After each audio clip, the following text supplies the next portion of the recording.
The gunshot that shattered the moonlit silence of Fort Lyon, Colorado Territory, in 1873 sent Lydia Lancaster stumbling into the night, her heart pounding harder than her boots against the dusty road. Blood trickled from a graze on her cheek where her husband's bullet had barely missed its mark. Behind her, Marcus Lancaster's drunken threats echoed through the darkness, promising worse to come if he caught her. This wasn't the first time his fists had found her, but Lydia had decided it would be the last. The chill of the late October night cut through her thin cotton dress. As she ran toward the only place she thought might offer sanctuary, the livery stable at the edge of town. Fort Lyon had grown considerably since the army established the post, but it remained a rough-hewn settlement where a woman alone faced dangers at every turn. Lydia ducked into the shadowed doorway of the stable, her breath coming in ragged gasps. The familiar scent of hay and horses enveloped her as she pressed herself against the rough-hewn wall, listening for the sound of Marcus's boots on the road. "Madam, you all right in there?" A deep voice from the darkness nearly stopped her heart. Lydia spun around, raising her arms defensively. In the dim light filtering through the stable windows, she made out the tall figure of a man rising from a pile of hay in the corner. He moved slowly, deliberately, as if not to frighten her further. "Please," she whispered, "I need to hide." The man stepped into a shaft of moonlight, revealing a weather-worn face framed by dark hair that curled at the collar of his shirt. His eyes, a startling shade of blue, assessed her with concern. He wore simple clothes, a cotton shirt, worn denim trousers, and boots that had seen many miles. Nothing about him suggested danger, but Lydia had learned the hard way that appearances could be deceiving. "You're hurt," he said, his gaze fixed on her bleeding cheek. Before she could respond, angry shouts erupted from the street. "Lydia, where are you hiding, you worthless woman?" Marcus's slurred voice carried through the night. "You can't run from me," the stranger's expression hardened. Without a word, he gently took Lydia's arm and guided her deeper into the stable, behind a stack of hay bales. "Stay quiet," he whispered, then moved toward the front of the stable. Lydia crouched in the darkness, her whole body trembling. She listened as Marcus's heavy footsteps approached the stable door. "Evening," the stranger's voice was calm, conversational. "Something I can help you with? I'm looking for my wife," Marcus slurred. "Ungrateful woman ran off, seen her." "Can't say that I have. Just getting my horse settled for the night." Lydia held her breath. Marcus was not a man easily deterred, especially when drunk. "Mind if I take a look around?" Marcus demanded. "Actually, I do mind." The stranger's voice remained level, but Lydia detected an undercurrent of steel. "I've paid for this space tonight, and I value my privacy. Perhaps your wife headed toward the creek. Women often go there to wash." A tense silence followed. "Who the hell are you anyway?" Marcus growled. "Isaac Adams, just passing through." "Well, Isaac Adams, you do well not to get between a man and his property. I don't recall women being property in this country, not since before the war at least." Another heavy silence hung in the air. Lydia's fingers dug into the dirt floor, certain that any moment violence would erupt. "I'll be watching you, stranger," Marcus finally said. "And when I find my wife, she'll regret the day she was born." His footsteps receded, and Lydia released the breath she'd been holding. The stranger Isaac returned to where she was hiding. "He's gone for now," he said softly, offering her a hand up. "But he'll be back. Men like that don't give up easily." Lydia accepted his help, noticing the calluses on his palm as her hand slipped into his. "Thank you, Mr. Adams." "Just Isaac is fine." He studied her face in the dim light. "That cut needs tending." "I'll manage," she said, brushing dirt from her dress. "I've had worse." His jaw tightened at her words, but he didn't press. "You have somewhere safe to go," Lydia shook her head. Fort Lyon was a small town, and Marcus knew everyone.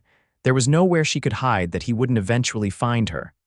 "I need to leave town," she said, the realization solidifying as she spoke. "Tonight," Isaac considered her words. "I'm heading south at first light, toward Pueblo." "You're welcome to ride with me that far." Suspicion flared in Lydia's mind.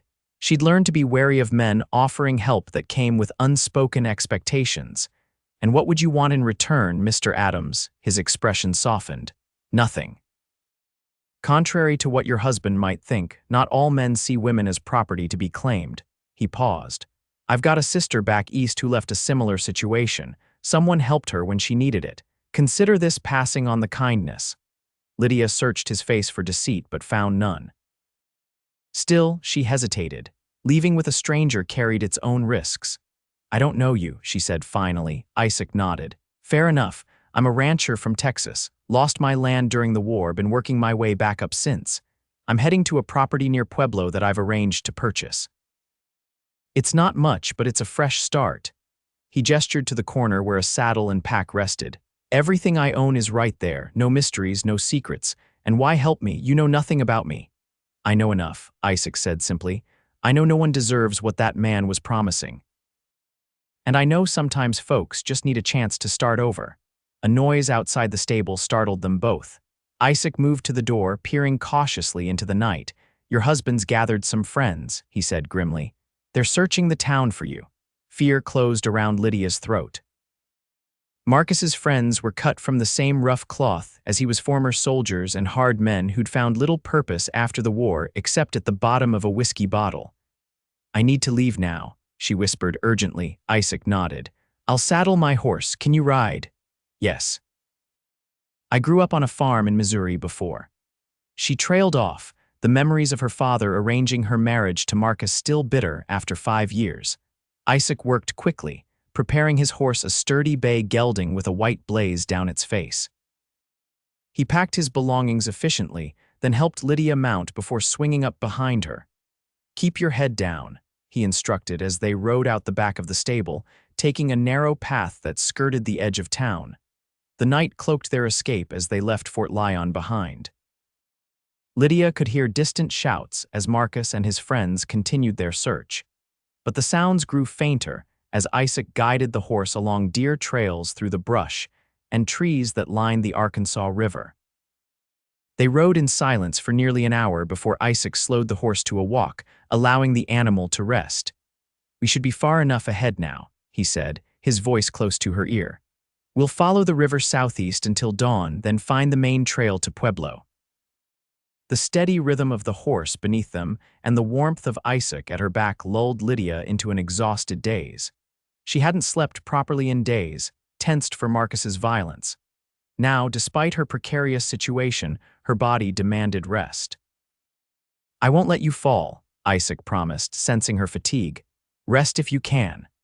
Lydia wanted to protest, to maintain her guard around this stranger, but exhaustion won out. She drifted into a fitful sleep, her dreams haunted by Marcus's rage and the uncertain future that awaited her. She awoke with a start as golden light broke through the eastern sky. They had stopped beside the river, and Isaac was no longer behind her on the horse.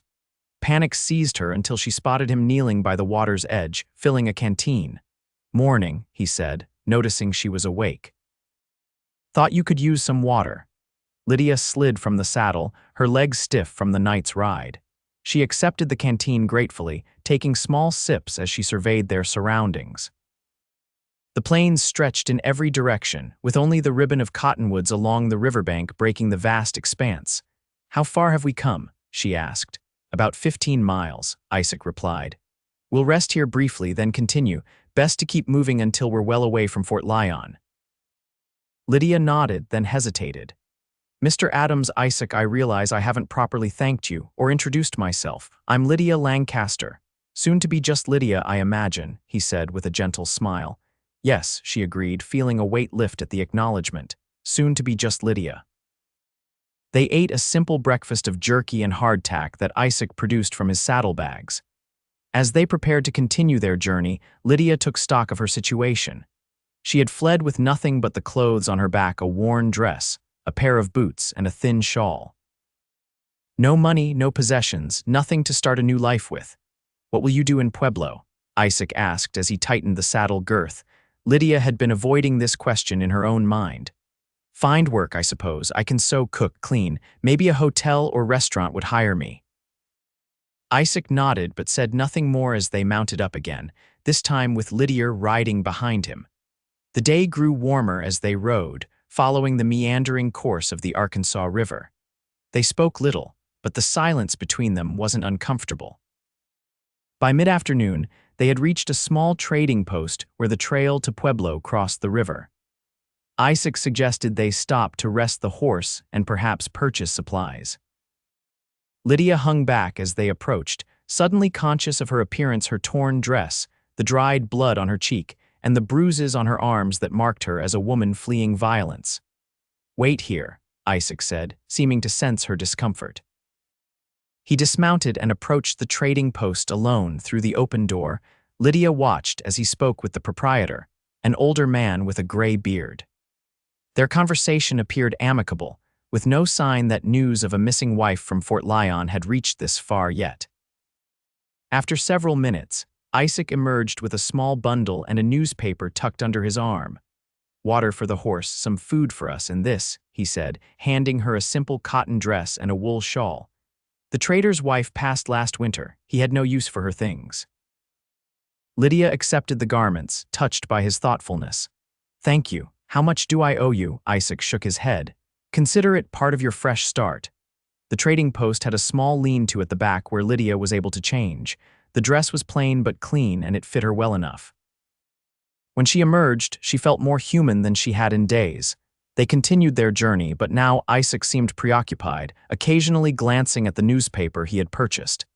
"Is something wrong?" Lydia finally asked. He hesitated before passing the paper back to her. Third page. Bottom corner. Lydia unfolded the paper and found what had concerned him. A small notice about a woman who had disappeared from Fort Lyon, suspected to have been kidnapped by a drifter. It described her and Isaac with reasonable accuracy and offered a reward for information. "Marcus must have connections at the newspaper," she said, her voice tight with fear. "He's painting me as a victim and you as a criminal." "It complicates things," Isaac agreed. "We should avoid towns as much as possible until we reach Pueblo. Once there, we can clarify the situation with the authorities." Lydia's heart sank. She had hoped to disappear quietly, to start over without dragging her past behind her. Now it seemed Marcus was determined to pursue her, using whatever means necessary. "I'm sorry to have involved you in this," she said. "Perhaps we should part ways. You could leave me at the next settlement." "No." Isaac's response was immediate and firm. "That would be exactly what he wants. Separated, we're both vulnerable. Together, we can explain the truth when the time comes." They made camp that night in a sheltered bend of the river, far from the trail. Isaac built a small fire, shielded from view by a stand of cottonwoods. As they shared a simple meal, Lydia found herself studying him in the firelight. There was a quiet strength to Isaac Adams, a steadiness that she found reassuring. He wasn't a particularly talkative man, but when he did speak, his words carried weight. She wondered about his life in Texas, the land he had lost, the sister he had mentioned. "Tell me about your ranch," she said, breaking the comfortable silence that had fallen between them. "The one you're going to buy near Pueblo." A smile touched his lips. "It's not much yet, 100 acres, most of it good grazing land. There's a creek that runs through the property year-round and a small cabin that needs work, but the bones of it are good. You sound like you've seen it already." "I have. Rode out there last spring, made arrangements with the owner. He's an old-timer looking to move back east to be with his daughter. I've been working odd jobs since then, saving every penny to make the final payment." "It sounds wonderful," Lydia said softly, trying to imagine such a place, a home that was peaceful, safe. "It could be," Isaac agreed, his gaze on the fire. "Just needs someone to care for it proper." The conversation drifted to other topics. Lydia told him about growing up in Missouri, her father's small farm, her mother who had died of fever when Lydia was just 16. She spoke little of Marcus, and Isaac didn't press, but she could tell from his expression that he understood more than she said. As the fire burned down to embers, Isaac arranged his bedroll for Lydia while he prepared to sleep near the horses. "Isaac," she called as he walked away. "Thank you. Not just for helping me escape, but for treating me like a person worth helping." He paused, looking back at her with an expression she couldn't quite read in the dim light. "Everyone deserves that much, Lydia. Sleep well. We've got a long ride tomorrow." The following day brought clouds and a chill wind from the north. They rode steadily, keeping to the river valley and avoiding the main trail where possible. By midday, A fine mist had begun to fall, slowly soaking through their clothes. "There's a line shack about 3 miles ahead," Isaac said, raising his voice over the increasing patter of raindrops. "Used by cowboys working this range, should be empty this time of year." The rain had become a steady downpour by the time the small cabin came into view. It was a simple structure, little more than a single room with a stone fireplace, but to Lydia, it looked like a palace compared to another night in the open. Isaac tended to the horse while Lydia tried to start a fire with the dry wood stacked beside the hearth.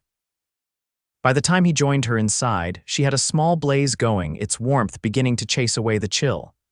"You're good at that," he remarked, shrugging off his wet coat. "One of the few useful things Marcus taught me," she replied, then immediately regretted mentioning him. Isaac said nothing, but moved to hang their wet clothes near the fire. The cabin was sparsely furnished: a small table, 2 chairs, a narrow bed in one corner, and some basic supplies on a shelf: coffee, beans, salt. "We'll stay here until the rain passes," Isaac decided, looking out the single window at the gray curtain of water. "No sense risking the horse on muddy trails." Lydia nodded, secretly relieved at the prospect of rest.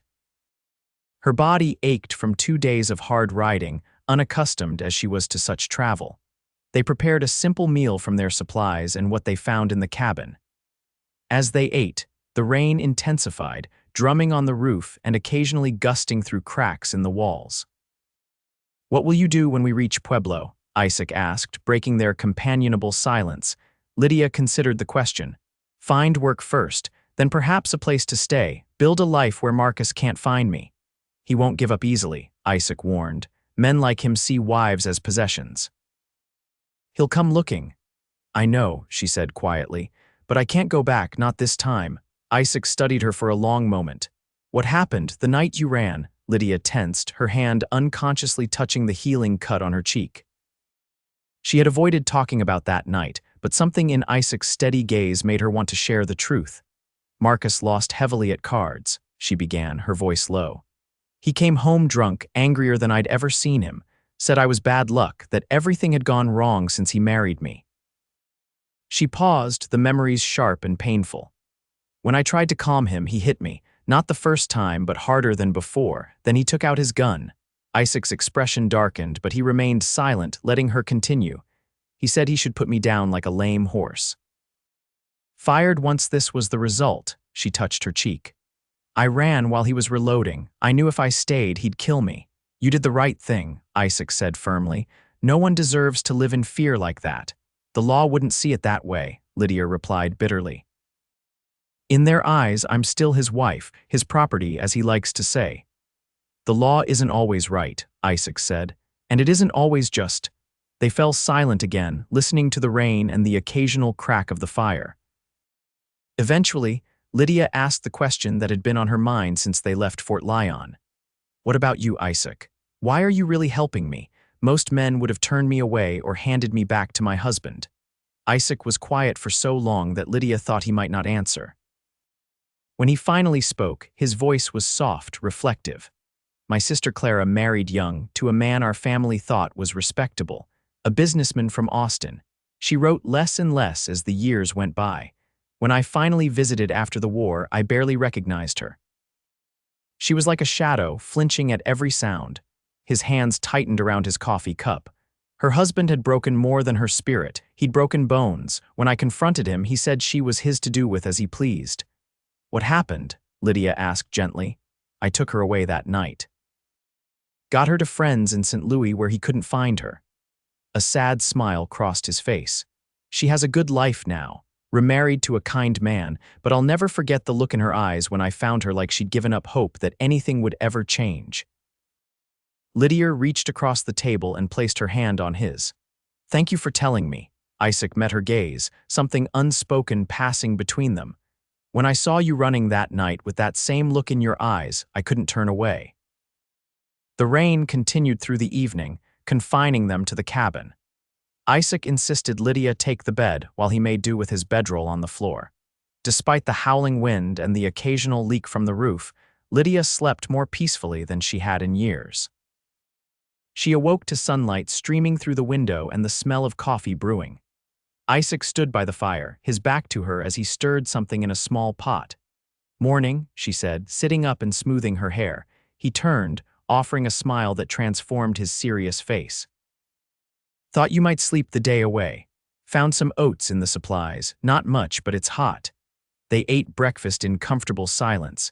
The rain had passed, leaving behind a washed, clean world that sparkled in the morning light. Their clothes had dried overnight, and Lydia felt a renewed sense of purpose as they prepared to continue their journey. "We should reach Pueblo by tomorrow afternoon if the weather holds," Isaac said as they mounted up. "The trails will be muddy but passable." They rode steadily through the day, stopping occasionally to rest the horse and stretch their legs. The landscape began to change subtly, more rolling hills, stands of pine trees among the cottonwoods along the river. In the distance, the faint outline of mountains took shape against the western horizon. As the sun began to set, they made camp in a protected hollow. Isaac built a small fire and they shared the last of their provisions. "Once we reach Pueblo, what then?" Lydia asked, voicing the question that had been circling in her mind. Isaac looked up from the fire. "I'll help you find safe lodging and work if you like," or, he hesitated, seeming to choose his words carefully. "My property is about 10 miles outside of town. There's plenty of work to be done preparing it for winter, if you needed a place to stay for a while to get your bearings." Lydia felt a flutter of something unfamiliar in her chest, not fear or anxiety, but a warmth she hadn't experienced in a long time. Wouldn't that cause talk? "A single woman staying at a man's ranch, probably," Isaac admitted with a slight smile. "People always find reasons to talk, but there's a second cabin on the property, smaller, used for storing tools last I saw. It could be fixed up, give you your own space." The offer was tempting. More than tempting, it represented safety, stability, a chance to breathe without looking over her shoulder. "I wouldn't want to be a burden," she said carefully. "You wouldn't be," Isaac assured her. "Truth is, I could use the help. Running a ranch isn't easy alone, and hiring hands costs money I don't have yet." Lydia considered his words. "I don't know much about ranching. You're smart, you'd learn." He poked at the fire, sending sparks into the night sky. "Just think about it, no need to decide now." That night, as Lydia lay wrapped in her bedroll looking up at the stars, she allowed herself to imagine a future at Isaac's ranch. Working alongside him, learning, building something new. It was a dangerous dream. She hardly knew this man, no matter how kind he had been. And Marcus was still out there, searching for her. Yet for the first time since she'd fled Fort Lyon, Lydia felt a flicker of hope that tomorrow might be better than yesterday. They reached Pueblo the following afternoon. The town was larger than Fort Lyon, situated where the Arkansas River met Fountain Creek. Buildings of wood and brick lined the streets, and the activity level suggested a prosperous community. Isaac led them to a small hotel on a side street, away from the busier parts of town. "Wait here," he said, leaving Lydia with the horse while he went inside. He returned minutes later. "I've arranged a room for you. The owner is a widow named Mrs. Henderson. I told her you're my cousin, recently widowed, coming to help with my ranch." Lydia raised an eyebrow at the fabrication, but Isaac merely shrugged. Simplest explanation. Keeps questions to a minimum. Mrs. Henderson proved to be a practical woman in her 50s who asked few questions beyond confirming that Lydia had no trunk or baggage to be brought up. "Lost in the river crossing," Isaac explained smoothly. "We'll be shopping for replacements tomorrow." The room was small but clean, with a narrow bed, a washstand, and a window overlooking the back garden. After nearly a week on the trail, it seemed luxurious to Lydia. "I need to see the land office before it closes," Isaac said as Mrs. Henderson left them. "Will you be all right here?" Lydia nodded. "I'll be fine. When will you return?" "Tomorrow morning. I'll bring supplies, clothes, whatever you need. Then, if you're still willing, we can head out to the ranch." After he left, Lydia took advantage of the hot water Mrs. Henderson had provided to wash away the dust of travel. As she scrubbed her skin, she examined the fading bruises on her arms and torso, reminders of the life she had fled. They would heal, she told herself. Everything would heal in time. That evening, she ventured downstairs to the small dining room where Mrs. Henderson served a simple but hearty meal to her few guests. Lydia kept to herself, conscious of her borrowed dress and the curious glances from the other diners. She was relieved when she could retreat to her room, locking the door securely behind her. Despite her exhaustion, sleep eluded her. The bed was soft, the room warm, but Lydia found herself listening for footsteps in the hall, imagining Marcus somehow tracking her to this place. Eventually, she drifted into a fitful sleep filled with dreams of pursuit and narrow escapes. A knock at her door woke her with a start. Sunlight streamed through the window, indicating she had slept later than intended. Another knock, followed by Isaac's voice. "Lydia, are you awake?" She hurried to open the door, finding Isaac with an armful of packages and a concerned expression that cleared when he saw her. "Thought maybe you'd changed your mind," he said, stepping inside. "Just overslept," she assured him, taking some of the packages. "What's all this?" "Necessities," he replied, setting the bundles on the bed. "Clothes, boots, a coat for the colder weather coming." "And this," he handed her a small pouch that clinked when she took it. Inside was a modest amount of money, a few dollars in coins and small bills. "I can't accept this," she protested. "It's not charity," Isaac said firmly. "Consider it an advance. You said you wanted to work, and I need help with the ranch. This is payment for your first month." Lydia hesitated, then nodded her acceptance. The arrangement made sense, and having money of her own would give her options if things didn't work out at the ranch. They left Pueblo an hour later, after Lydia had changed into her new clothes, a practical split riding skirt, a warm flannel shirt, and sturdy boots. Isaac had purchased a gentle mare for her to ride, explaining that they would need 2 horses for the ranch anyway. The road out of town followed Fountain Creek north, before turning west into the rolling foothills. The landscape was more varied than what Lydia had seen along the Arkansas patches of pine forest, meadows still green despite the late season, and rocky outcroppings that caught the afternoon sun. "There it is," Isaac said eventually, pointing to a valley that opened before them. Adams Ranch. From their vantage point on the hillside, Lydia could see the entire property spread out below. A creek wound through the center of the valley, its banks lined with cottonwoods and willows. Near a bend in the creek stood a cabin larger than the lined shack they had sheltered in, but still modest. Beyond it, she could make out a small barn and corral and the second cabin Isaac had mentioned. "It's beautiful," she said honestly. Isaac smiled, a hint of pride in his expression. "It needs work, but the land is good. Water year-round, shelter from the worst winter storms, good grazing." They rode down into the valley, the horses picking their way carefully along the steep trail. As they drew closer to the main cabin, Lydia could see that Isaac hadn't exaggerated about the work needed. The roof had several patches where shingles were missing, the porch sagged on one side, and the windows were covered with oilcloth rather than glass. "Previous owner wasn't much for maintenance," Isaac explained as they dismounted. "But the structure is sound, just needs attention." He showed her around the property, the main cabin with its 2 rooms, the barn that needed new doors, the corral missing several rails, and finally, the second cabin. This was little more than a single room with a small stone fireplace, currently filled with tools and supplies. "Could be cleared out and fixed up in a week or so," Isaac said. "New roof, proper door, some furnishings." Lydia walked the perimeter of the smaller cabin, envisioning it as a home. It would be simple, but it would be hers, a place where no one could hurt her. "I'll help," she said decisively, "with all of it. The repairs, the ranch work, whatever needs doing." Isaac studied her for a moment, then nodded. "We'll start tomorrow. For tonight, you can take the main cabin. I'll sleep in the barn until we get your place habitable."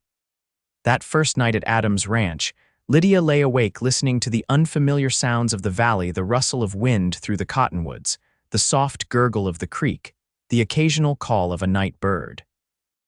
There was a peace here that she hadn't experienced in years. Despite the uncertain future, she felt safe. The next morning, they began work on the smaller cabin. Isaac emptied it of tools and supplies while Lydia swept away years of dust and cobwebs. By midday, they could see what they were working with, a space roughly 12 by 14 feet, with a stone fireplace that drew well once the chimney was cleared, and walls that needed chinking to keep out drafts. Roof first, Isaac decided, examining the beams above. No point fixing the inside if rain can get in. They worked steadily through the day, Isaac handling the roofing while Lydia sorted through the salvageable furnishings from both cabins. She found a narrow bed frame that could be repaired, a small table missing one leg, and various cooking implements that needed only cleaning. As dusk approached, they took stock of their progress. The roof was half finished, the fireplace cleaned and tested, and the worst of the debris cleared away. "Good day's work," Isaac said with satisfaction. "At this rate, you'll be moved in before the week is out." They prepared a simple meal in the main cabin, sitting at the rough-hewn table as darkness fell. The easy companionship that had developed during their journey continued, but Lydia noticed something new in Isaac's manner, a slight hesitancy, as if he was choosing his words more carefully now that they had reached their destination. "Is something wrong?" she asked finally. Isaac set down his coffee cup. "Just thinking about practicalities. Winter's coming. We need to stock supplies, repair more of the buildings, maybe get a few head of cattle if I can find fair prices." "You're worried about money," Lydia guessed. "A bit," he admitted. "I spent most of what I had on the property itself. There's enough to get through winter if we're careful, but not much beyond that." Lydia considered this. "I could look for work in town, bring in some extra." "No," Isaac said quickly, then softer. "No, that's not necessary. We'll manage with what we have. I just wanted you to know where things stand." They worked from dawn to dusk each day that week, making steady progress on both cabins. Isaac repaired the roof on Lydia's cabin, fashioned a proper door, and even managed to find a small piece of glass in town to replace the oilcloth window covering. Lydia, meanwhile, caulked the cracks between logs, created a comfortable sleeping area, and set up a rudimentary kitchen. By the 7th day, the small cabin was habitable, if spare. Isaac carried the last of the furnishings, a chair he had repaired through the door, and set it by the fireplace. "Home," he said simply. Lydia looked around, feeling a surge of pride and something deeper, a sense of belonging she had thought lost forever. "It's perfect." That evening, she insisted on cooking dinner in her own fireplace, inviting Isaac to be her first guest. They sat in companionable silence, watching flames dance in the hearth as night fell outside. "Thank you," Lydia said softly, "for all of this." Isaac looked up, his blue eyes reflecting the firelight. "You've worked as hard as I have." "That's not what I meant," she clarified. "Thank you for believing I was worth saving that night in Fort Lyon, for seeing me as more than just someone's wife." A flicker of emotion crossed his face, something Lydia couldn't quite name, but that made her heart beat faster. "You never needed saving, Lydia. You saved yourself when you decided to run. I just happened to be in the right place." The days settled into a rhythm as they prepared the ranch for winter. Mornings were devoted to outdoor work, repairing fences, cutting firewood, tending to the small garden Isaac had started. Afternoons often found them working on the main cabin, replacing missing shingles, fixing the sagging porch, and adding glass to the windows. They visited Pueblo every 10 days or so, purchasing supplies and checking at the post office for any news. It was during their second visit that Lydia noticed a wanted poster tacked to the board outside the sheriff's office. Her heart froze when she recognized the crude sketch of herself and the description beneath it. Lydia Lancaster, wanted for theft and abandonment of husband. Isaac saw it too, his expression hardening as he read the charges. "Theft? What did you supposedly steal?" "Nothing," Lydia said, her voice barely a whisper. "Unless he means myself." They hurried back to the ranch, both shaken by the discovery. That evening, sitting at the table in the main cabin, they discussed what it meant. "He's not giving up," Isaac said grimly, "and he's using the law to do his hunting." Lydia nodded, fear a cold knot in her stomach. "What should we do?" Isaac considered this. "For now, we continue as we are. You're safer here than anywhere else. The nearest sheriff is in Pueblo, and we don't go to town often enough to draw attention. And if someone recognizes me, or if Marcus tracks us here," Isaac's expression turned resolute, "then we deal with it together." As October gave way to November, the nights grew colder. The first snow dusted the valley in mid-month, melting by noon but serving as a reminder of what was to come. Isaac purchased a small herd of cattle, 10 head, including 2 milk cows from a rancher moving north to Denver. With the animals came the responsibility of daily care, a task Lydia took to with surprising enthusiasm. "You've got away with them," Isaac remarked one evening as they returned from the pasture. "Especially that ornery red heifer." Lydia smiled, pleased by the observation. "She just needs patience, like most females." Isaac laughed, a sound that had become more common as the weeks passed. Lydia found herself looking for opportunities to coax that laugh from him, to see the way it softened his features and brought a warmth to his eyes. She was aware of the changing nature of her feelings toward him.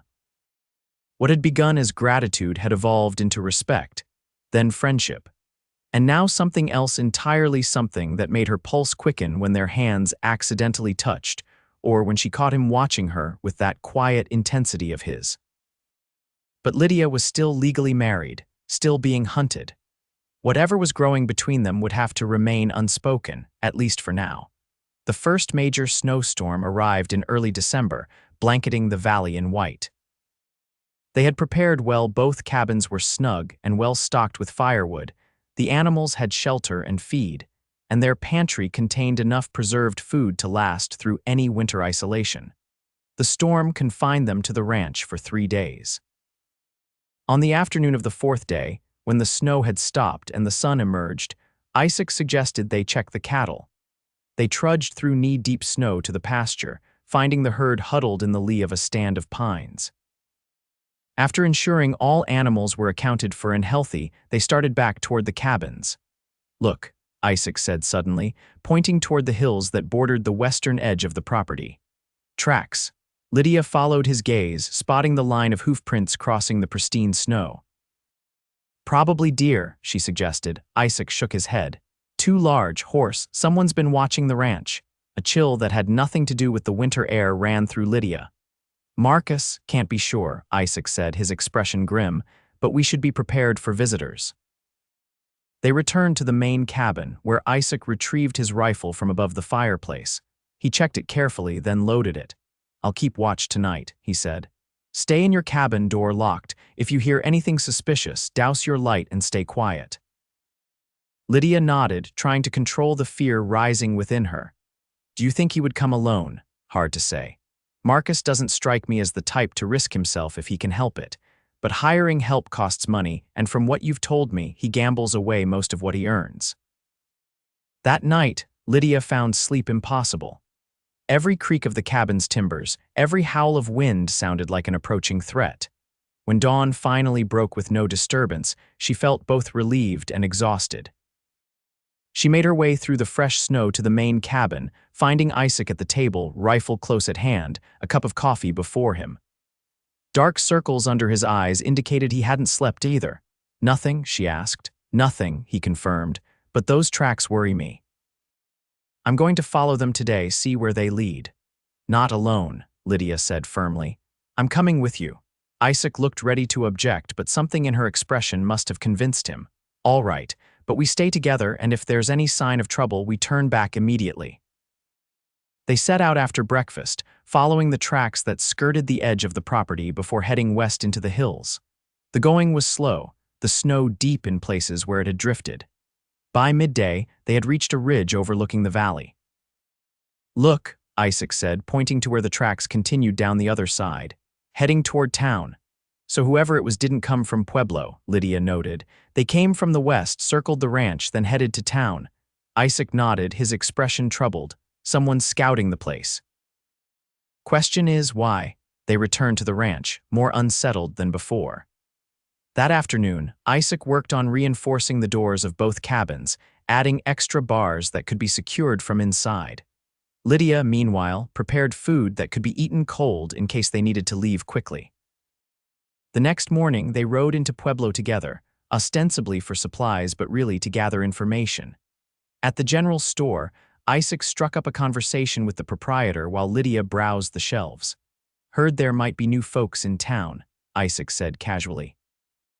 "Passed some tracks heading this way yesterday." The storekeeper, Mr. Abernathy, nodded. 3 men rode in 2 days ago, staying at the hotel, not the friendly sort, barely said 2 words when they came in for supplies. They say where they're from, Isaac pressed. Nope. But one had a Fort Lyon brand on his saddle, military issue by the look of it. Lydia's hand tightened around the can of coffee she was examining. Fort Lyon. It had to be Marcus or men he had sent. They completed their purchases quickly and left town, taking a circuitous route back to the ranch in case they were being followed. That evening, they sat at Isaac's table, discussing their options. We could leave, Lydia suggested. Find somewhere else further away. Isaac shook his head. This is our home. I won't be driven off by threats. Our home. The words sent a warmth through Lydia despite the circumstances. In the months they had worked together, the ranch had indeed become home to her in a way no place had been since her childhood in Missouri. Then we prepare, she said resolutely, and we face whatever comes. For the next 2 days, they maintained a vigilant watch, taking turns observing the approaches to the ranch. On the evening of the 3rd day, as twilight settled over the valley, Isaac spotted riders approaching from the east, 3 men, moving slowly but purposefully toward the main cabin. It's them, he said, stepping back from the window. Stay here, Lydia caught his arm. No. Whatever happens, we face it together. Isaac looked down at her hand on his arm, then met her gaze. Something passed between them, an understanding, a promise. He nodded once, then moved to take his rifle from beside the door. They stood side by side on the porch as the riders approached.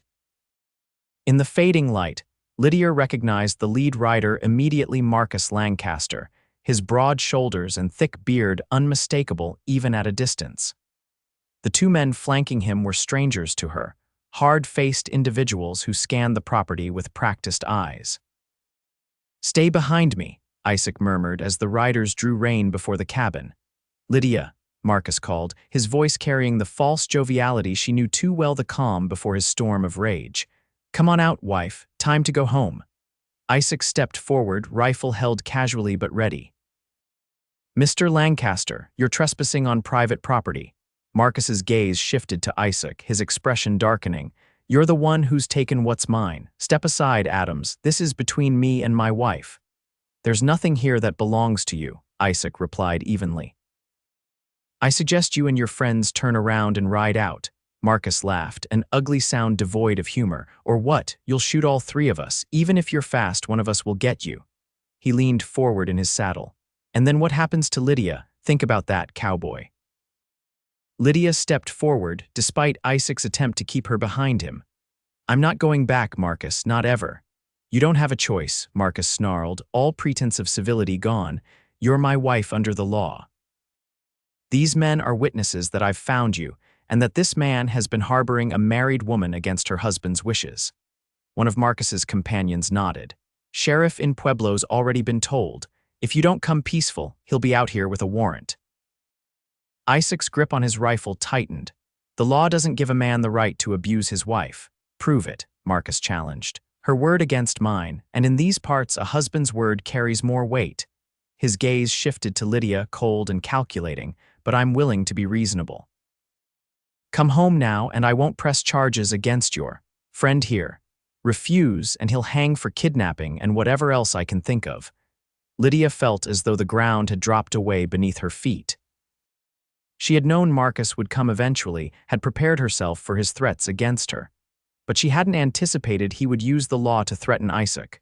I'll go, she said quietly. If you leave Isaac alone. No, Isaac's voice was sharp, decisive. He's bluffing, Lydia. The sheriff won't. The sheriff will do exactly as I say, Marcus interrupted. I've got influential friends in Fort Lyon, and a pile of money says your local law isn't above taking a bribe to look the other way. He patted his saddlebag meaningfully. Now decide. Come home willingly, Lydia, or watch your cowboy swing. Lydia looked at Isaac, seeing the barely contained fury in his eyes, the tension in his jaw. He would fight for her, she knew, would die for her if necessary. She couldn't let that happen. Give me a moment to get my things, she said to Marcus, her voice steady despite the turmoil inside. Lydia, don't, Isaac began, but she cut him off with a look. It's my decision, she said softly, then loud enough for Marcus to hear. I'll need to pack. Marcus nodded, a triumphant smile spreading across his face. 5 minutes, then we ride. Lydia turned and walked back into the cabin, Isaac following close behind. As soon as the door closed, he gripped her shoulders. You can't go with him, he said urgently. You know what he'll do. I know, Lydia replied, her voice breaking slightly. But I won't let him harm you, not because of me. I can take care of myself, Isaac insisted. Against 3 men with guns, against a corrupt sheriff. Lydia shook her head. This is the only way. She moved around the cabin, gathering a few essential items, the warm shawl Isaac had bought her, a small pouch with the money she had saved from working the ranch, the hunting knife he had given her for skinning rabbits. I'll find you, Isaac promised, watching her preparations with growing desperation. Wherever he takes you, I'll come for you. Lydia paused, turning to face him. There was so much she wanted to say, so many feelings she had kept contained during their months together. Now, with time running out, words seemed inadequate. Instead, she stepped forward and kissed him. It was brief, but filled with everything she couldn't express: her gratitude, her admiration, her love. When she pulled away, Isaac's eyes were wide with surprise and something deeper. Don't, she whispered. Don't follow, don't risk yourself. I couldn't bear it if something happened to you. Before he could respond, a shout came from outside Marcus, impatient for her return. Time's up. Get out here now, or we come in shooting. Lydia took a deep breath, steadying herself. Remember me, she said simply, then walked to the door. Isaac caught her arm as she reached for the handle. Wait, there's something you should know, something I've been meaning to tell you. Outside, horses stamped and men muttered. They had seconds, not minutes. My sister Clara, Isaac said quickly. After I got her away from her husband, she filed for divorce in St. Louis, found a judge who would hear evidence of abuse. It took time and it wasn't easy, but she won her freedom legally. Lydia stared at him, hope flickering to life despite her resolve. What are you saying? I'm saying there's a way out that doesn't involve either of us dying or you returning to his control, but we have to buy time. Another shout from outside, followed by the sound of boots on the porch steps. Do you trust me? Isaac asked urgently. With my life, Lydia replied without hesitation, then follow my lead. The door burst open, revealing Marcus with his gun drawn. Time's up. Let's go. Isaac stepped forward, placing himself between Lydia and Marcus's weapon. Mr. Lancaster, before you take your wife, there's something you should know. Marcus's eyes narrowed suspiciously. Make it quick. Lydia's been working for me these past months, earned a share in this ranch. If you take her, you'll be taking what's legally mine as well. That's theft under territorial law, Marcus laughed. Nice try, Cowboy. A woman can't own property. Everything she has belongs to her husband. Not everything, Isaac countered. The law recognizes fair payment for labor, and I have documents signed, witnessed in Pueblo that establish her claim. He gestured to the desk in the corner. Right there in that drawer. It was a bluff, but a calculated one. Marcus hesitated, his gaze shifting from Isaac to the desk and back again. Show me, he demanded finally. Certainly, Isaac replied, his voice calm. Lydia, would you get the papers while I explain the legal particulars to your husband? Lydia moved to the desk, understanding Isaac's strategy. He was buying time, creating doubt. She pulled open the drawer, making a show of searching through papers that might or might not establish her claim to the ranch. The territorial court in Denver has ruled repeatedly that a wife's earnings from employment separate from her husband's household are her own property, Isaac was saying, spinning a legal argument that sounded plausible to Lydia's ears. Whether it would convince Marcus was another matter. Even if that's true, Marcus growled, she's still my wife. She's coming home with me. Of course, Isaac agreed smoothly, but the property issue will need to be settled first, unless you're willing to purchase her share at fair market value. Marcus's face darkened with anger. This is a trick. There are no papers. Call my bluff then, Isaac challenged. Take her and I'll file a claim with the territorial court. How long do you think you can afford to fight a legal battle? From what Lydia tells me, your finances aren't exactly robust these days. The taunt hit its mark. Marcus's grip on his gun tightened, his finger edging toward the trigger. You smug bastard, I should kill you right now and be done with it. And hang for murder, Isaac replied, still eerily calm. Your friends outside might be willing to lie for you, but a dead body is hard to explain away. The standoff stretched, tense and precarious. Outside, Marcus's companions called for him to hurry up. Inside, 3 people held their breath, waiting for someone to break. It was Marcus who finally moved, holstering his gun with a curse. "This isn't over," he spat. "Not by a long shot." He turned to Lydia, his expression venomous. "You think you're clever running off with your cowboy, but you're still my wife. And one way or another, I'll see you back where you belong." With that, he stormed out of the cabin. They heard heated words exchanged outside, then the sound of horses being wheeled around and ridden hard away from the ranch.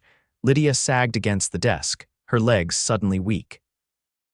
Isaac moved to the window, watching until the riders disappeared over the ridge. "They're gone," he confirmed, turning back to her. "For now. How long do we have?" Lydia asked, her voice unsteady. "Hard to say. He'll likely go to the sheriff in Pueblo, try to get official backing. But even a corrupt sheriff needs to maintain appearances. It could be days before he acts." Lydia nodded, processing this. "You mentioned your sister, a divorce in St. Louis." "Yes," Isaac said, moving to sit at the table. "It's possible, Lydia, difficult but possible. Especially with evidence of abuse." "What evidence?" "It's my word against his. The scar on your cheek. The witnesses in Fort Lyon who saw you running that night, bleeding from a gunshot wound. It's enough to start with." Lydia touched her cheek, tracing the faint line that remained from Marcus's bullet. "Even if that's true, St. Louis is hundreds of miles away." "Then we go to Denver," Isaac suggested. "It's the territorial capital. There are courts, lawyers, people who can help. And in the meantime, Marcus won't give up. You saw him. He'll come back with more men next time." Isaac was quiet for a long moment, considering. When he finally spoke, his voice was resolute. "Then we make it impossible for him to find us." "Leave the ranch?" Lydia asked, her heart sinking at the thought. They had worked so hard to make this place a home. "Temporarily," Isaac clarified. "Just until we can resolve this legally. I have friends in Denver who can help us disappear for a while." The plan took shape quickly. They would leave before dawn, taking only what they could carry on horseback. Isaac knew of an abandoned mining cabin in the mountains west of Denver where they could hide while pursuing legal means to free Lydia from her marriage. That night, as they prepared for departure, Lydia felt a strange mixture of fear and exhilaration. She was running again, but this time not alone. This time with purpose and hope. They worked efficiently, packing food, warm clothing, ammunition for Isaac's rifle, and the small amount of money they had between them. By midnight, their preparations were complete, and Isaac suggested they try to sleep for a few hours before their pre-dawn departure. Lydia returned to her cabin, but sleep eluded her. Her mind raced with possibilities and dangers. What if Marcus caught up to them on the trail? What if the courts refused to hear her case? What if a knock at her door interrupted her spiraling thoughts? She opened it to find Isaac standing there, his expression troubled. "Couldn't sleep either?" she asked, stepping back to let him enter. "No," he admitted, moving to stand by her fireplace. "Keep thinking about what happens next. The mining cabin, Denver, the courts," Lydia recited their plan. "Beyond that," Isaac said, turning to face her, "after this is resolved one way or another." Lydia felt her heart quicken. "What do you mean?" "I mean," Isaac hesitated, then continued more firmly. "I mean that I don't want you to feel obligated to stay. Once you're free, truly free, you might want to start fresh somewhere else, without reminders of either Marcus or me." The vulnerability in his voice caught her by surprise. This man who had faced down 3 armed men without flinching was now uncertain, almost shy. "Isaac," she said gently, moving closer to him.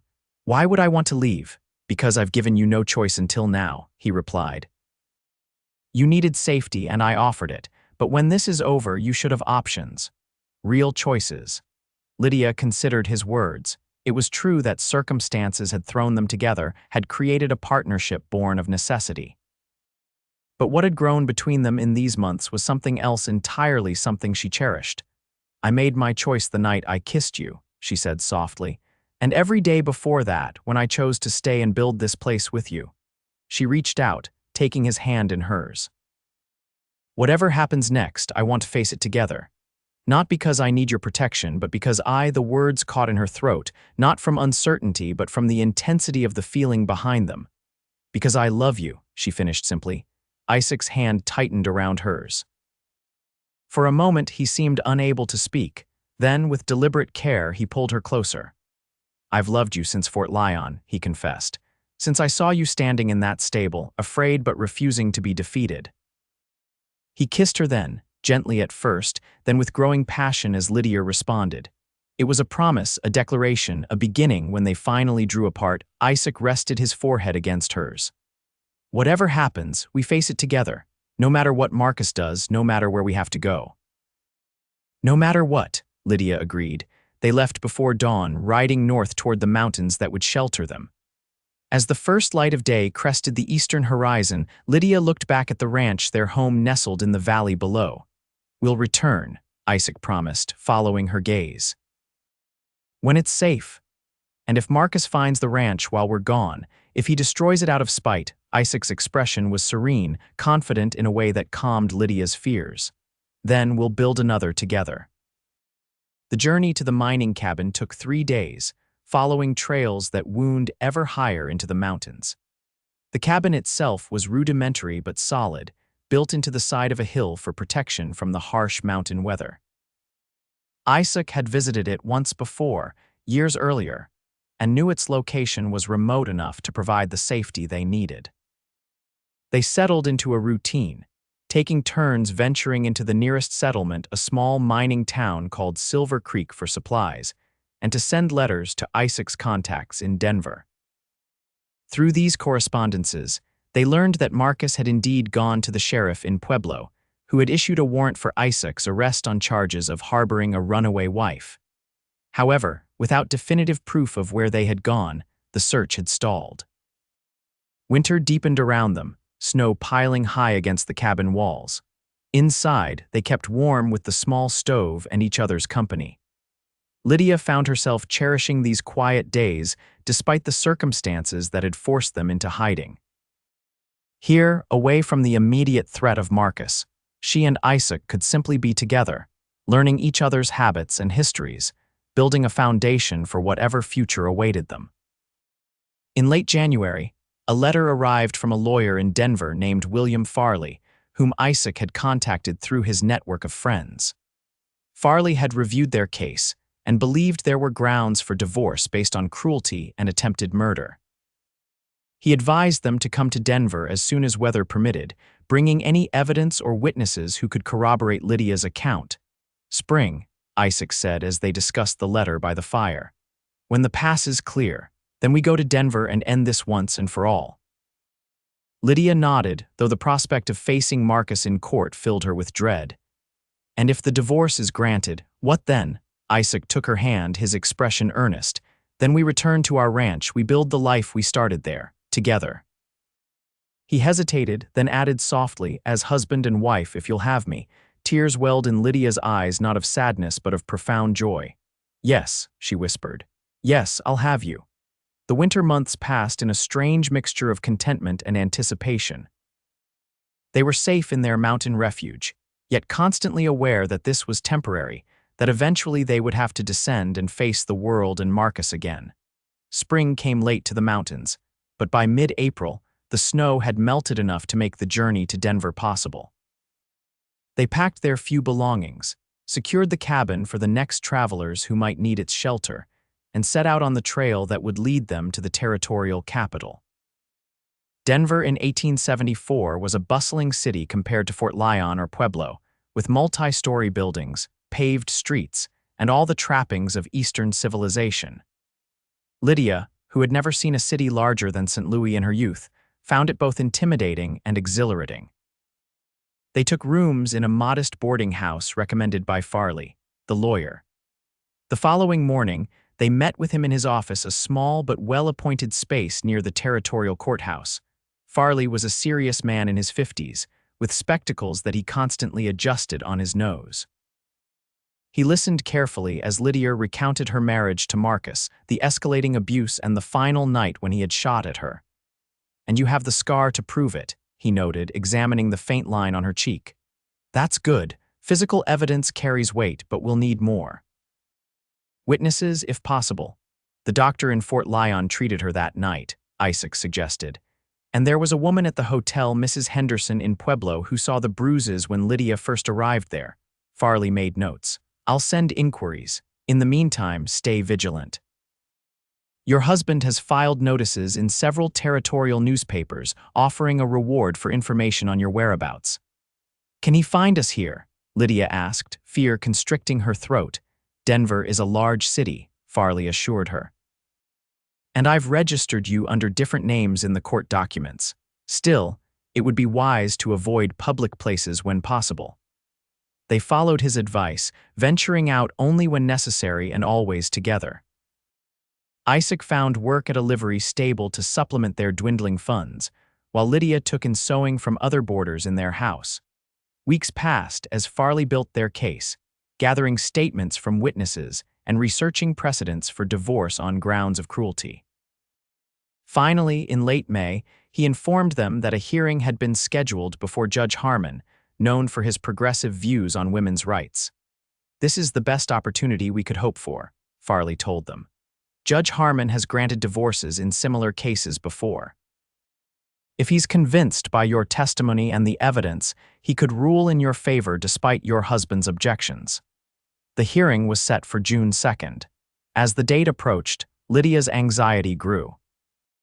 She had not seen Marcus since that confrontation at the ranch, and the prospect of facing him in court terrified her. You don't have to look at him, Isaac assured her the night before the hearing. Just speak your truth to the judge. I'll be there the whole time. Lydia nodded, drawing strength from his presence. And after tomorrow, whatever the outcome. After tomorrow, we go home, Isaac said firmly, one way or another. The territorial courthouse was imposing, a stone building with tall columns and a sense of permanence that belied the frontier nature of Colorado territory. Inside, the courtroom was paneled in dark wood, with high ceilings and formal furnishings that reminded Lydia of churches she had attended in her youth. Farley met them at the entrance, explaining the procedure in hushed tones. Mrs. Lancaster will present her petition first with evidence of cruelty. Then Mr. Lancaster will have an opportunity to respond. The judge may ask questions of either party before rendering his decision. And Marcus, Isaac asked, scanning the people already seated in the courtroom. Is he here? Not yet, Farley replied, but he has been notified and is expected to attend. They took their places at a table to the left of the judge's bench. Lydia sat between Isaac and Farley, her hands clasped tightly in her lap to hide their trembling. More people filtered into the courtroom, curious spectators, other lawyers, and court officials.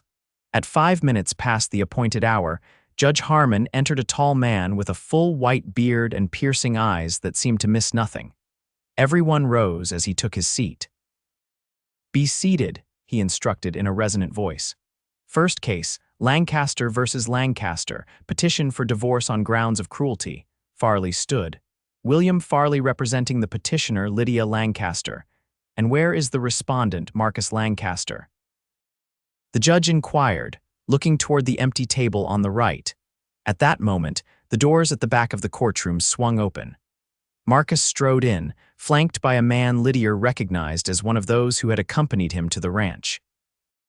He was dressed in a suit that had seen better days, his beard neatly trimmed but his eyes bloodshot. Marcus Lancaster, Your Honor, he announced, approaching the respondent's table. Sorry for my tardiness. The trains from Fort Lyon are notoriously unreliable. Very well, Judge Harmon said briskly. Are you represented by counsel, Mr. Lancaster? No, Your Honor, I'll speak for myself. The judge nodded. Then we shall proceed. Mr. Farley, you may present your client's petition. What followed was the most difficult 2 hours of Lydia's life. She testified about her marriage to Marcus, how the initial kindness had given way to controlling behavior, then to physical abuse after he began drinking heavily. She described the night he shot at her, showed the scar on her cheek, and explained how she had fled, fearing for her life. Farley presented statements from the doctor in Fort Lyon, who had treated similar injuries in the past, from Mrs. Henderson, who had noted Lydia's bruises, and even from a former soldier who had served with Marcus and witnessed his violent temper.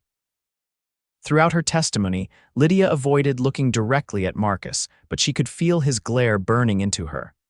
When it was his turn to respond, his voice dripped with disdain. "My wife has always had an active imagination, Your Honor," he began. The injuries she describes were the result of her own clumsiness. "As for the night she ran away, I admit I fired my pistol but into the air to warn off a coyote near our home." Lydia, being of a nervous disposition, misinterpreted the situation and fled. His version of events painted Lydia as unstable and himself as a patient husband dealing with a difficult wife. He described how he had searched for her out of concern, only to discover she had taken up with another man, at which point he glanced pointedly at Isaac. "The law is clear, Your Honor," Marcus concluded. "A wife belongs with her husband. I'm simply asking that my property be returned to me." Judge Harmon's expression remained impassive throughout both testimonies. When Marcus finished, the judge removed his spectacles and polished them thoughtfully before addressing the court. "The petition before me is unusual but not unprecedented," he began. "The territorial courts have recognized that marriage, while sacred, is not a license for cruelty or violence." He turned his gaze to Lydia. "Mrs. Lancaster, I find your testimony credible and supported by evidence. The scar on your face alone speaks to the danger you faced." Hope surged in Lydia's chest, but she contained it, waiting for the judge to continue. "Mr. Lancaster," the judge continued, shifting his attention, "your characterization of your wife as property is troubling. She is a person under the law entitled to safety and dignity." Marcus began to protest, but Judge Harmon raised a hand to silence him. "I have heard enough. It is the finding of this court that the petitioner has established grounds for divorce on the basis of cruelty. The marriage between Lydia Lancaster and Marcus Lancaster is hereby dissolved." The words hung in the air for a moment before Lydia fully comprehended their meaning. Free. She was free. Marcus stood abruptly, his face contorted with rage. "This is outrageous. You can't, I can and I have," Judge Harmon interrupted sharply. "And I advise you to accept this ruling, Mr. Lancaster. Any further harassment of your former wife will result in criminal charges. Am I understood?" For a moment, it seemed Marcus might defy the judge. His hand twitched toward his waist, where Lydia knew he often carried a concealed pistol. But the court bailiff moved closer, hand on his own weapon, and Marcus subsided. "This isn't over," he growled, directing his words at Lydia and Isaac. "Not by a long shot." With that, he turned and stalked from the courtroom, his companion hurrying to keep pace. Farley shook Lydia's hand, then Isaac's. "Congratulations, it's done. You're free to begin your new life." Outside the courthouse, standing in the bright June sunshine, Lydia felt a weight lift from her shoulders, a burden she had carried for so long that she had almost forgotten what it was like to stand straight and unafraid. "Home?" Isaac asked simply, taking her hand. "Home," Lydia agreed. They left Denver the following morning, riding south toward Pueblo and the ranch beyond. The journey that had seemed so fraught with danger on their way to the city now felt like a victory procession. Lydia savored each mile that carried them closer to the valley that had become her true home. As they approached the ranch on the third day, however, Isaac reined in his horse sharply. Lydia followed his gaze and felt her heart sink. Smoke rose from the valley where their cabins should have been. They approached cautiously, using the cover of trees as they descended into the valley. The devastation became clearer with each step. The main cabin was a smoldering ruin, its roof collapsed and walls charred. The smaller cabin, Lydia's home, was similarly destroyed. Only the barn remained partially intact, though its doors hung crookedly from broken hinges. "Marcus," Lydia whispered, dismounting to stand among the ruins of what they had built together. Isaac nodded grimly, surveying the destruction. He must have come directly here after the court ruling. The cattle were gone, stolen or scattered, they couldn't tell. The garden they had carefully tended was trampled, the corral broken. Everything they had worked for during those months together lay in ruins around them. Lydia felt tears welling in her eyes, but not from despair. These were tears of anger at Marcus for his petty revenge, at the unfairness of losing their home when they had just won their freedom. He thought this would break us, she said, her voice gaining strength as she spoke. He thought destroying our home would send me crawling back to him. Isaac moved to stand beside her, his arms slipping around her waist. He doesn't know you very well, does he? No, Lydia agreed, leaning into his embrace. He never did. They made camp that night in the partially standing barn, using salvaged materials to create a shelter against the evening chill. As they sat before a small fire, Isaac pulled something from his pocket, a small leather pouch that had survived in his saddlebags. I was going to wait for a better moment, he said, opening the pouch and extracting a simple gold band. But I think now is exactly right. He took Lydia's hand in his. When I first met you, you were running away from something. Now I'm asking you to run towards something, a life together, building whatever we want, wherever we want.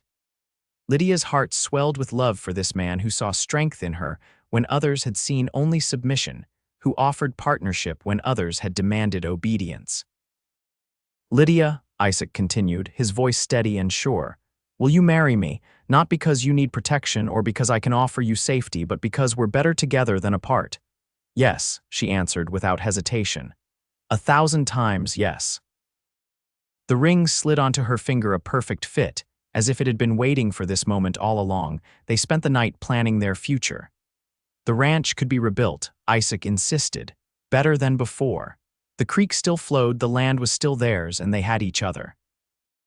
It will take time, Lydia cautioned, practical even in her happiness. And money we don't have. We'll manage, Isaac assured her. I still have contacts in Texas who might advance cattle on credit, and the barn can be repaired enough to give us shelter while we rebuild the main cabin. As dawn broke over the valley, they stood together surveying what remained of their home and what could be again. Lydia remembered Marcus's parting threat in the courtroom. This isn't over. But looking at the determination in Isaac's face and feeling the strength in her own heart, she knew that it was indeed over. Marcus had played his final card and still lost. He'll burn the house down, she said softly, echoing her own fears from months before. Isaac pulled her close, his lips brushing her forehead before he replied with the simple truth that had brought them through every challenge. Then we'll build another together. And that is exactly what they did. Over the weeks and months that followed, they rebuilt their home stronger, larger, more beautiful than before. Word of Marcus's attack spread through the nearby communities, and help arrived unexpectedly.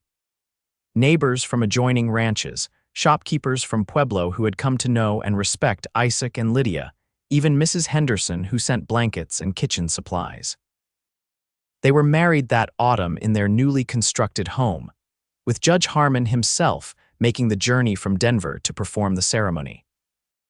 The small gathering of friends who had helped them rebuild became family that day, witnesses to the union of two people who had found each other against all odds.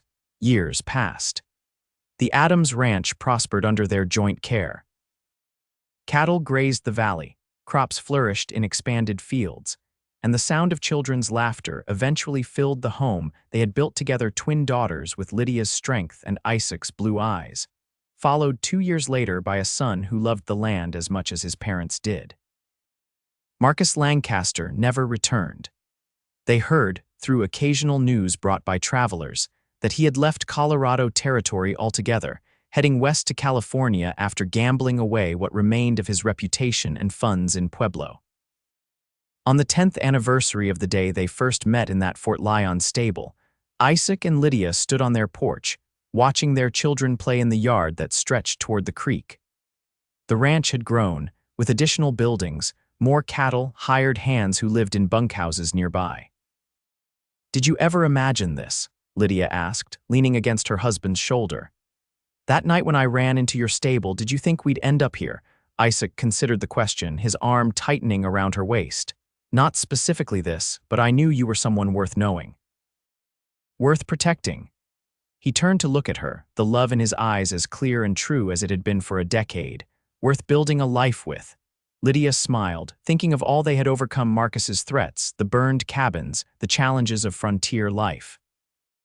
Each obstacle had only strengthened their bond, proving what Isaac had promised that night in the ashes of their first home: whatever was destroyed, they would rebuild together. Whatever was broken, they would mend as one.